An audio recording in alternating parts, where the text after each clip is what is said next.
지금부터 백포트를 시작합니다. 네, 안녕하십니까. 한 주를 쉬고 돌아왔습니다.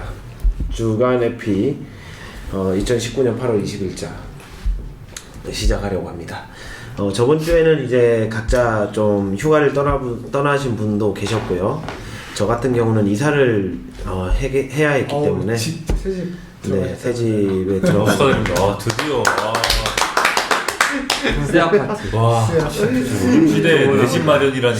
와, 내 집 마련을 한 거 아닌데요. 어쨌든 성공한 개발자. 네, 그래서 이제 다들 스케줄이 맞지 않아서 저번 주는 일에 쉬게 되었고요. 그래서 다시 이어서 8월 20일자 오늘 시작하겠습니다. 네, 일단 첫 번째 소식부터 간단히 전달해드리면 파셀이라고 읽는 거 맞죠?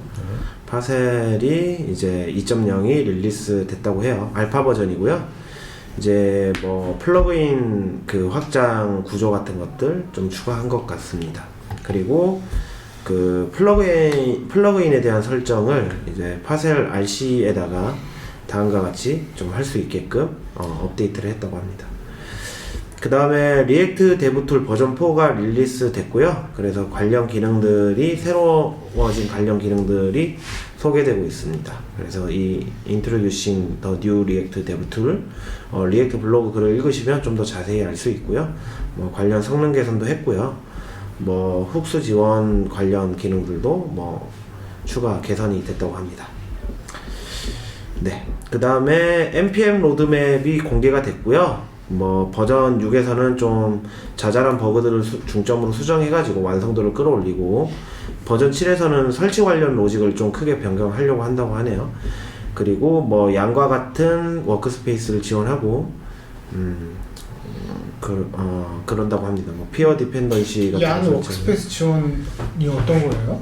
저도 얀의 워크스페이스는 써보진 않았고, 얀의 워크스페이스 지원한다는 릴리스 기사를 옛날에 읽어본 적은 있거든요. 네, 그런 거고요. 그리고 뭐 얀 락을 호환한다고 해요. 네, 호환할 생각이라고 합니다. 아직은 호환하는 건 아니고요. 로드맵이니까. 네, 그런 기능 정보들이 공개되고 있습니다. 네, V8 7.7이 릴리스 됐다고 하고요. 뭐 얘네들은 계속 이제 버전 릴리스 하면서 관련 성능 최적화들 계속 이뤄내고 있고요. 네. 뭐 그렇습니다. 뭐 INTL, 뭐 넘버 포맷 API를 또 지원한다고도 하고요. 네. 그리고 타입스크립트 ES 린트 2.0.0이 공개됐습니다. 그리고 이건 아까 위에서 소개해드린 거고, 그리고 HTTP2 구현하고 관련된 디도스 공격 취약점이 있다고 해요. 이 프로토콜 자체에 이걸 구현하면서 취약점이 몇 가지 있는데, 그것들이 이제 수정된 버전이 노드.js의 시큐리티 릴리스라고 해가지고 그 보안 픽스 패치 버전인데요. 이거 같은 경우는 이제 전 버전에 대해서 다 패치가 이루어져야 되잖아요. 취약점이기 때문에. 그래서 시큐리티 릴리스가 이루어졌다라는 기사입니다. 그 다음에는 그 타입스크립트 3.6 RC 기사가 공개됐고요. 뭐 제너레이트 타입과 관련된 기능이 개선됐고, 어레이 스프레드 동작이 사용이 맞죠 개선됐습니다. 이런 것들은 이제 안에 기사를 좀 보시면 되는데, 보시면 이제 이런 거 제너레이터 관련한 어떤 타입 힌팅, 타입 선언 기능들, 이런 것들이 이제 강화된 거고요. 그 다음에 여기 보시면은 이제 이 동작이 이제 실제 그 표준 동작에서는 보시면은 표준에서는 이렇게 떨어지거든요. 근데 그렇죠. 이렇게 작성을 하면 타입스크립트가 ECMA 스크립트 그 코드로 변환하면서 이렇게 코드를 바꾼대요. 이렇게 이 코드를 이 스프레이드 코드를 이렇게 바꾼다는 거죠. 그래서 이거를 실행하면은 이렇게 돼서 실제 ECMA 동작하고 타입스크립트가 변하는 코드의 동작이 달라지잖아요. 이런 것들이 이제 픽스됐다라고 하는 거죠. 네, 그런 소식이고요. 그리고 아바 쪽 릴리스 소식 공유되고 있습니다. 아바 뭐 하는 거예요? 테스트 프레임워크예요. 맞죠? 네. 저는 그런 걸로 알고 있고요. 테스트 러너네요. 예, 테스트 러너 라이브러리인 거고요. 그거가 이제 릴리스 됐다라는 거고, 이제 ES 린트 6.2.0이 릴리스 됐다고 합니다. 뭐 다이나믹 임포트랑 뭐 빅인트 이런 것들을 지원한다고 하네요. 네, 그리고 npm 로드맵을 위해서 소개해드렸고요. 이제 다음으로는 이제 널리시 코럴레싱, 네, 그거랑 이제 옵셔널 체이닝에 대한 그 해서 소개 글인데, 이거는 일본어로 작성되어 있고요. 이게 이제 ECMA 스크립트 프로포셜 스테이지 3 기능이거든요. 네, 상당히 좀 괜찮은 문법인데요. 이런 식으로 이제 뭐 물음표를 옆에 붙여가지고 뭐 이런 식으로 쓸 수 있게 하는 그런 문법 체계예요. 그럼 어떤 뜻이 있으면? 없으면? 네, 뭐 그런 거죠. 디폴트. 이게 뭐 undefined이거나 뭐 이런 거죠. null이거나 undefined일 때 뭐 이런 거죠. 저거 그냥 뭐죠? OR? OR은 문제는 이제 펄시일까 펄시인 거를 분기하는 거라서 0도 펄시 값이잖아요. 그래서 그런 것들이 문제가 돼서 만약에 정수를 파람으로 받는 경우에는 또 if 막 걸어주는 식으로 했어야 됐거든요. 그래서 이런 문법들이 추가되는 거고, 이제 여기 이런 데 보면 이제 옵셔널 체이닝 같은 경우는 루비에서 제가 많이 보고 좋아했던 문법인데, 이제 A가 값이 있으면 B, B의 값이 있으면 C 이렇게 호출해라 뭐 이런 것들이거든요. 그래서 우리가 이제 맨날 OR 걸었잖아요. A OR, A.B OR, 뭐 A.B.C OR, A.B.C 저건 진짜 뭐 필요한 것 이런 식으로 했는데, 이런 관련 문법 체계들이 이제 추가가 된다는 거죠. 네, 그래서 괜찮은 문법 디자인이 추가가 되는 것 같고요. 그 관련한 소개글이었습니다. 그 다음에 이제 이 기사 같은 경우는 두용님께서 한번 살펴봤다고 하네요. 소개해드리도록 하겠습니다. 네, 이번에 소개드릴 글은 라지스트 컨텐트풀 페인트라는 글이고요. 이게 이제 성능 측정할 수 있는 새로운 방법이 보완돼가지고 그 부분을 간략하게 설명드리도록 하겠습니다. 일단 뭐 일반적으로 그 웹 개발자들이 컨텐츠를 얼마나 빨리 그러니까 그 유저에게 딜리버리 할 수 있는지 그런 연구들을 계속 해왔고 계속 발전을 해왔고요. 그에 따라서 이제 측정하는 방법들이 있었는데, 그런 것들이 과거에는 로드, 돔 컨텐트 로디드 이런 이벤트에다 걸어가지고 했었고, 그 다음에 나온 게 이제 first paint, first contentful paint 이런 것들을 사용을 했었는데요. 이런 게 문제가 이제 사용자에게 진짜 필요한 거를 줬느냐가 이제 문제인 거죠. 예를 들면 여기에 나오는 그냥 로딩 인디케이터 나왔을 뿐인데 이게 뭐 유의미하냐 이런 얘기이고요. 그래서 나왔던 게 이제 라이트하우스에서 제공하는 first meaningful paint 그리고 speed index 이런 것들이 있었는데, 요거는 이제 좀 그 복잡하기도 하고 그리고 설명하기 어렵기도 하고 뭐 이런 문제가 있었다고 해요. 그리고 근데 저 First Meaningful Paint가 네. 어떤 콘텐츠냐도 상관이 있는 거였어요? 맞아요. 그래서 이제 여기서 얘기하는 게 이제 정확하게 메인 콘텐츠가 뭐냐까지 얘가 네. 측정하는 거는 아니다라고 지금 얘기가 되어 있거든요. 그래서 이제 새로 생각한 방법이 이제 가장 심플하게 생각을 한 거였어요. 가장 큰 사이즈의 엘리먼트를 측정을 하기로 한 거죠. 네, 그래서 나온 게 이제 LCP라고 하는 겁니다. Largest Contentful Paint가 되었고요. 큰 이게 사이즈라 그러면은 네. 엘리먼트 안에 있는 텍스트 네, 아니면은 이미지? 네, 맞아요. 그런 것들인데 밑에 더 설명이 나와 있습니다. 뭔가 뷰포트 내에 뭔가 제일 큰 영역을 차지하는 영역? 맞아요. 그 기준이 영역? 네. 그게 이제 크롬 77부터 들어갔는데 아직 그 최신 크롬 버전이 77이 안 되기 때문에 예제까지는 못 보여드릴 것 같고요.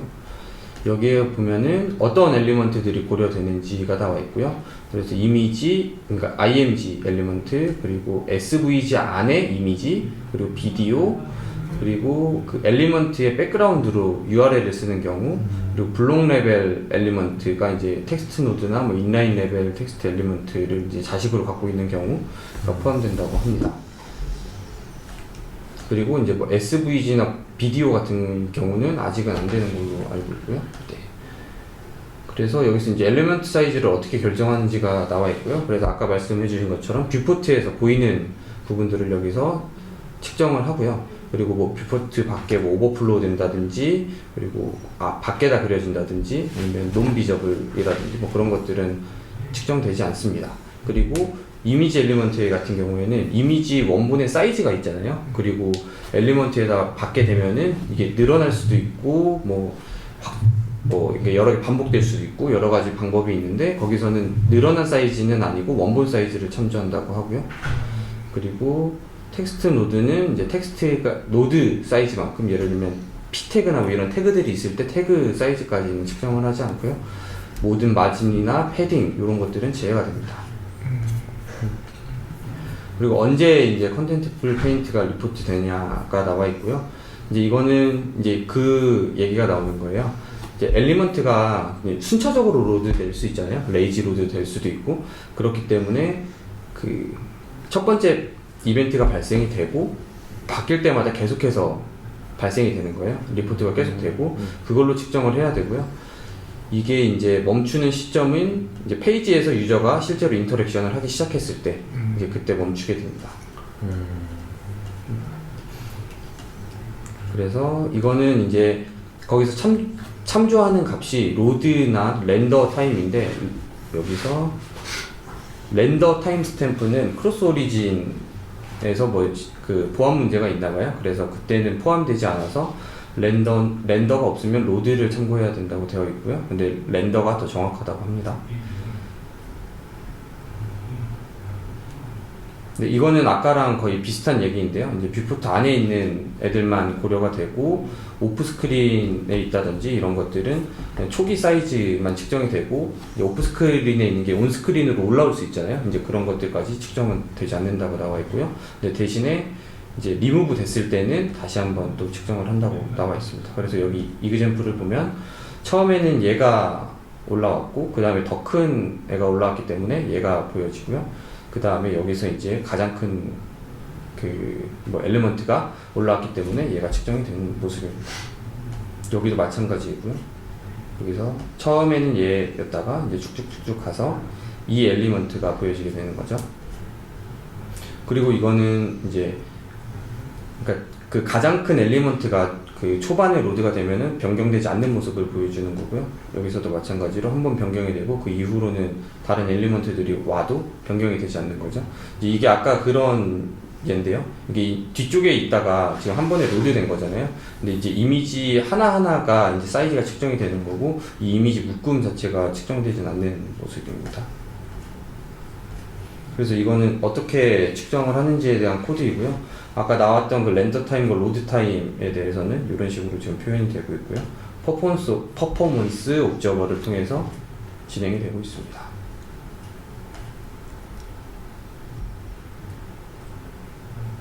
그러니까 그 엘리먼트 그러니까 가장 큰 엘리먼트가 중요할 수도 있는데 그게 아닌 경우도 있잖아요. 그럴 때는 엘리먼트 타이밍이라는 어트리뷰트를 붙이고 이게 이제 퍼포먼스 옵저버로 들어온다고 하고요.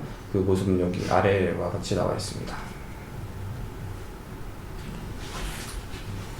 뭐 이거는 어떻게 그 컨텐츠를 잘 로드할 건지 그냥 그 약간 전통적인 얘기 같고요. 영향을 미치는 부분이 서버 리스폰스, CSS 블락킹 이런 얘기들이 나와 있습니다. 네, 이상입니다. 그 다음으로 스벨트를 소개하는 글이 소개되어 있습니다. 그리고 이어서 더 리액트 코드베이스 제너레이터 해서 CSS 프레임워크, 자바스크립트 프레임워크, 뭐 인증 기반, 뭐 메일 폼, 접근 해석 등의 조합을 선택해 가지고 어떤 개발 그 템플릿을 생성할 수 있게 도와주는 서비스가 공개됐고요. 간단히 보여주면 이런 거는 이제 태호님이 되게 좋아하는 방식이죠. 그래서 여기서 뭐 이제 부트스트랩 매테리얼, 뭐 리액트, 뭐 넥스트, 뭐 파이어베이스 눌러가지고, 예, 뭐 이제 뭐 뉴스레터 AWS 뭐 해서 또 해서 받으면은 이제 관련 설정이 세팅되는 그런 서비스고요. 그리고 이 문서 같은 경우는 좀 괜찮은 문서인데 제가 너무 길어서 다 읽지 못했고요. 자바스크립트 테스트에 관해서 뭐 여러 가지 팁을 정리해 놓은 문서 같습니다. 그래서 이제 가보면은 이 문서에서 뭐 이거는 좋은 거다, 이건 나쁜 거다, 뭐 이런 얘기들이 있고요. 그래서 테스트 전략이나 그리고 뭐 이제 이렇게 하라 뭐 이런 거는 좀 비추한다 뭐 이런 식으로 굉장히 긴 문서예요. 그래서 좀 읽어보면은 테스트 작성할 때, 테스트를 운영할 때 좀 좋을 것 같고요. 그리고 사이즈 리밋이라고 하는 건데요. 이거는 이제 파일 크기 한계를 지정해서 빌드된 파일이 그 크기를 넘었는지, 그리고 혹은 이제 파일을 불러오는 시간을 이제 테스트 해가지고 설정한 시간을 넘었는지 이런 것들을 테스트하는 거고요. 이거 보시면은 이제 이렇게 사이즈 리밋에 타임 리밋, 뭐 크기 리밋 이런 거 걸어놓고 이제 빌드한 파일에 대해서 지금 이렇게 거는 거죠. 패스 리밋 뭐 이런 식으로 걸어가지고 빌드한 파일이 지금 현재 그 기준을 넘는지 이런 것들을 테스트할 수 있는 그런 도구입니다. 그 다음에 Node.js의 버전을 지정해서 스크립트를 실행할 수 있는 명령줄 도구가 소개되어 있고요. 그리고 미스피크 2.0이라고 해서 텍스트 투 스피치 라이브러리인데요. 이 라이브러리에 대해서는 김태훈님께서 소개해 주시도록 하겠습니다. 주영님께서 아까 부대찌개를 많이 드셔가지고 잠시 실례를 한다고 합니다. 자, 제가 오늘 그 소개해드릴 내용은 그 bespeak.js라는 TTS 라이브러리인데요. 저도 처음 들어보는 라이브러리고, 이게 원래 여기 보시면은 eSpeak이라는 오픈소스가 원래 있었다고 하는 것 같아요. 보시면은 있죠. 얘는 이제 C++로 만들어진 거고 2017년까지 계속 지속적으로 업데이트가 되었고요. 히스토리를 보면은 그거를 이제 LLVM으로 컴파일을 해서 JS로 포팅한 게 지금 bespeak.js 2.0이라고 bespeak 2.0입니다. em스크립션을 통해 가지고 C 프로그램을 이제 JS로 변환을 한 거죠. 네, 그래서 보시면 이제 우리 잘 모르잖아요, TTS 이런 거. 네, 그렇죠? 그쵸. 어떤 식으로 동작하는지 이런 것들은 너무 전문적인 내용이라서 코드를 봐도 모르겠고, 얘네가 이제 되게 오랜 시간 동안 업데이트가 안 됐는데 최근에 이제 LLVM, em스크립션 발전, 웹어셈블리 발전으로 이제야 비로소 이제 2.0으로 업데이트를 할 수 있다고 이제 하는 것 같고요.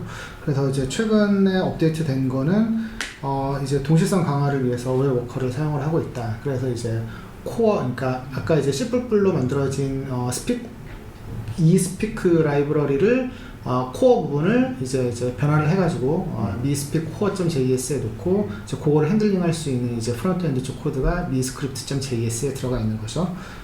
그래서 동시성을 강화를 했고, 그런데 이제 모바일에서는 이슈가 있다고 하더라고. 모바일에서는 그 포스트 메시지 이벤트로 트래깅 됐는데 그 트래깅한 그 결과가 사운드를 재생을 해야 하는 거라면은 사운드가 재생이 안 돼. 재생은 되는데 이제 사운드 출력이 안 되는 거죠.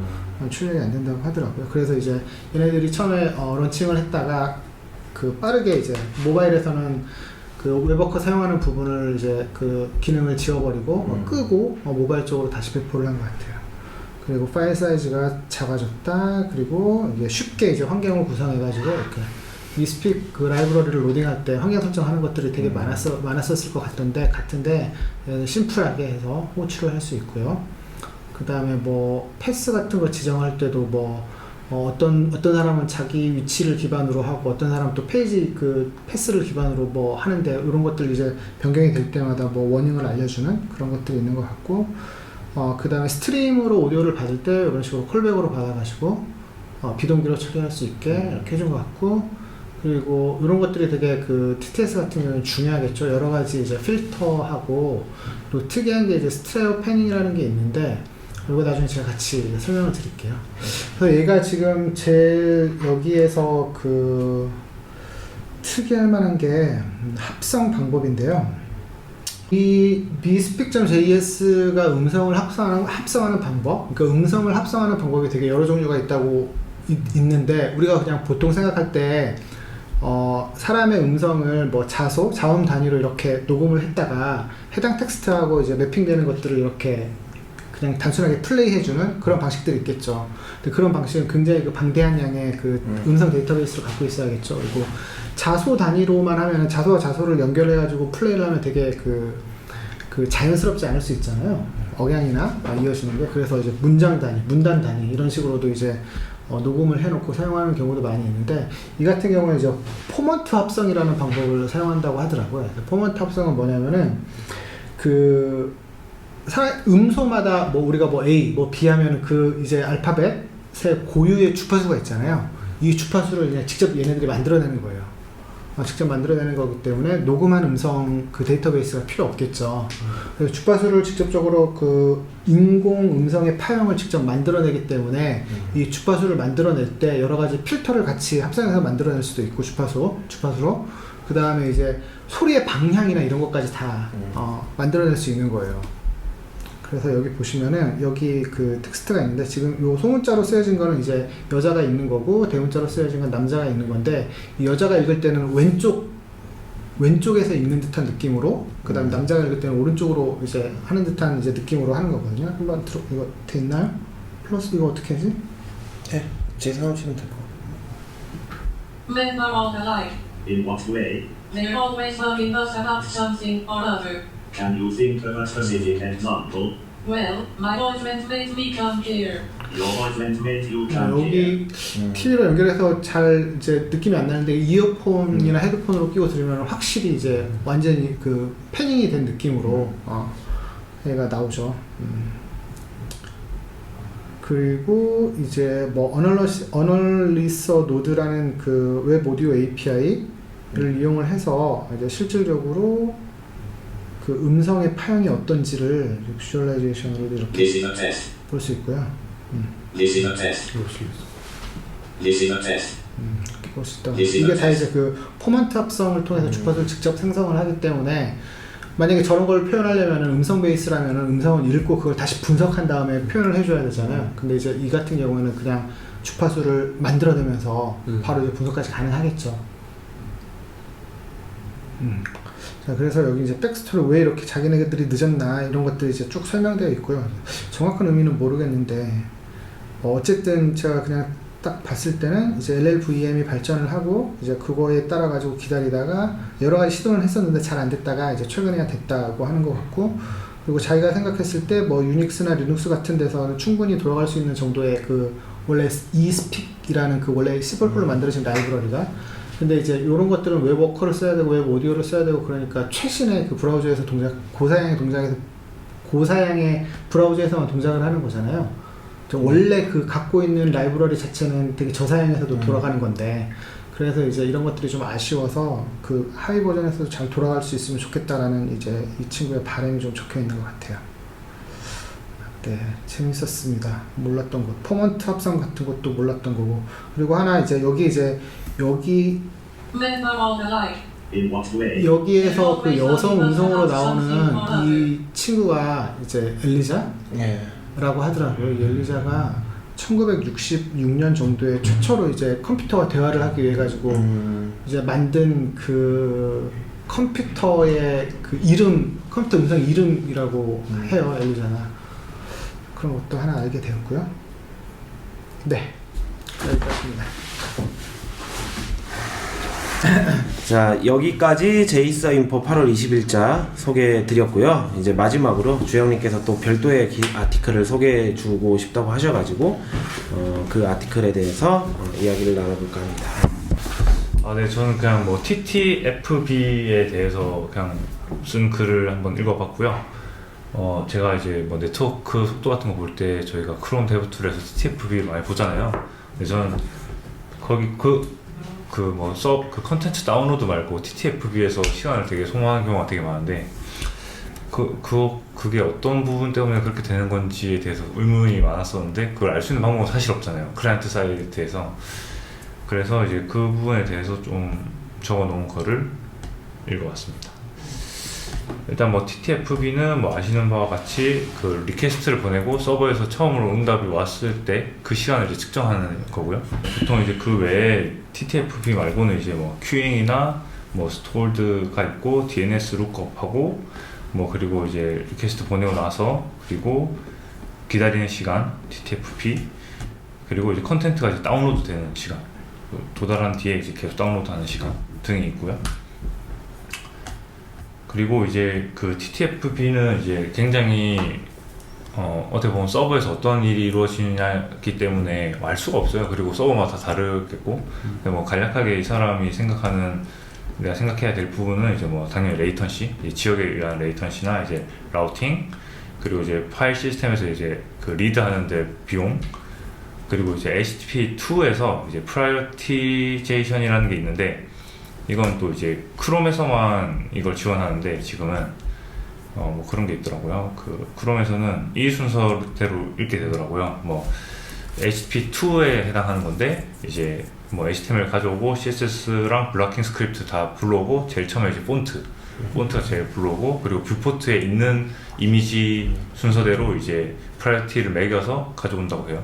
그래서 이제 뭐 이미지가 너무 늦게 TTFB가 너무 긴데 그런 걸 이제 분석할 때 이런 게 적용될 수 있겠죠. 뭐 그리고 이건 뭐 당연하게 뭐 데이터베이스에 뭐 접근하는 시간 뭐 이런 것들이 다 걸릴 수 있다라는 거고요. 그리고 이제 TTFB가 이렇게 되게 어떻게 보면 그 알 수 없는 영역인데 그 서버 타이밍 API라는 게 이제 생겨가지고 여기 이제 리스폰스 헤더에다가 이렇게 그걸 명시할 수 있게 돼 있더라고요. 그래서 리스폰스 헤더에다 그걸 명시하게 되면은 뭐 이런 식으로 데이터 가져오는데 뭐 듀레이션 이만큼 걸리고 마크업은 이만큼 걸리고 그리고 뭐 CDN은 뭐 미스다 뭐 이런 식으로 가져오게 되면 데브툴에서 이렇게 나오게 돼 있어요. 네. 그래서 서버에서 저거를 넣어서 줘야 되는 거네요. 맞아요. 그 스펙에 맞춰서 주면은 이제 데브툴에서 웨이팅 타임이 왜 이렇게 걸렸는지를 좀 더 구체적으로. 그렇죠. 뭐 CDN 같은 거 외부 서비스를 사용하는 경우도 많잖아요. 이제 그런 데서 이제 이런 걸 알 수 있겠죠. 네. 클라우드 해주는 데서는 저거 반드시 넣어줘야 돼요. 네, 맞아요. 지금은 다 커스텀 태그를 이용하는데. 네. 그래야지 소비자들이 저거 보고 이제 가만히 스토어에서- CDN 업체에서 같은 것도 그렇고. 그렇지, 그렇죠. CDN 같은 데. 네. 여기까지입니다. 네. 오늘도 역시나 즐거운 시간이었고요. 아, 진짜 너무 즐겁네요. 이제 점심 식사하고 바로 이어서 하다 보니까 다들 살짝 저는 안 그랬는데요. 기가 죽었는데 다음엔 좀 더 명랑하고 쾌활하게 할 수 있도록 네. 하겠습니다. 네, 즐거운 시간이었습니다. 다음에 또 봐요. 안녕.